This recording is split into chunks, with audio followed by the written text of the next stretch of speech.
Hello everyone, welcome back to another hardware review. Today, I thought I'd let you all take a look at the first hardware remodel of the amazing and famous Nintendo Game Boy. This system here is called the Nintendo Game Boy Pocket, and for a good reason too. Look how small it is. But before I compare the big boy to his little brother, I thought I'd shed some information on this neat little system.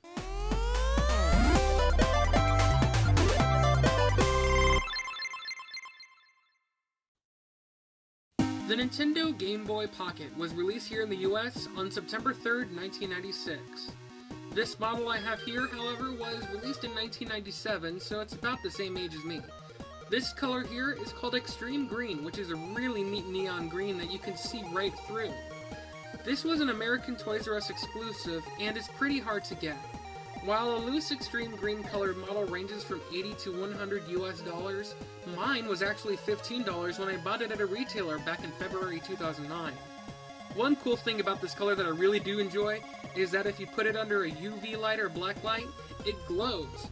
Pretty retro. So the Game Boy Pocket is basically just a hardware remodel. It plays the same games, and there's nothing new about the system in terms of software and firmware. What has changed, however, is basically everything. Although it retains the familiar shape and design, it has several key improvements from the original model, and first being the screen. It is a whole lot better than the original because of the size increase, a more appropriate monochrome black and white display, and most importantly, the reduced ghosting, which is that annoying blur effect when something on the screen moves fast. On the Game Boy Pocket, that effect may still show up, but it's a whole lot less of a problem now that it doesn't have that off-green dot matrix display.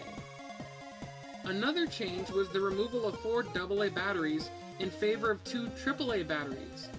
Although AAA batteries at the time were fairly uncommon, and the battery life was less than the life on the Game Boy, today's batteries are a whole lot more powerful, and not to mention the lithium-ion rechargeable ones. I think the reduction of AA's to AAA's was an okay move. There were some changes, however, that were just plain and downright unnecessary. Here's the left side of the Game Boy. Okay, now here's the left side of the Game Boy Pocket. Did you spot the difference?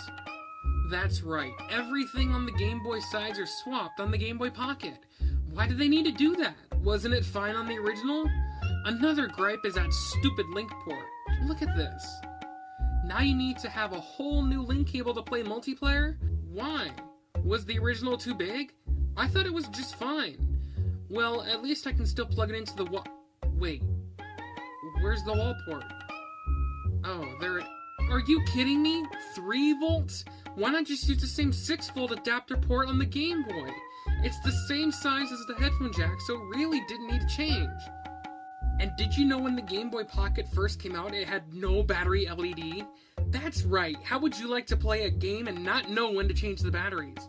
That's like if I was driving a car and I didn't know how much gas I had in a tank. It was a little while after that they put it in by public demand. Absolutely stupid. I know it was Gunpei Yokoi's last Game Boy before his death, but come on, none of these were necessary. But I have to admit, I'd rather play this than on the original. Although some of the features and ports on the Game Boy Pocket have changed, at least they made the screen a whole lot easier to see.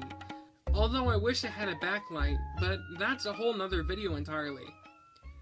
Overall, I do like the Game Boy Pocket over the original, but if you're going to get a Game Boy and only one, I'd recommend getting the Game Boy Advance SP, preferably the AGS-101 model, with a true backlit screen. Otherwise, it's a good system to add to an already existing collection. Thanks for watching, and I hope you've enjoyed this review. Have a great time, and I'll see you next time for another video.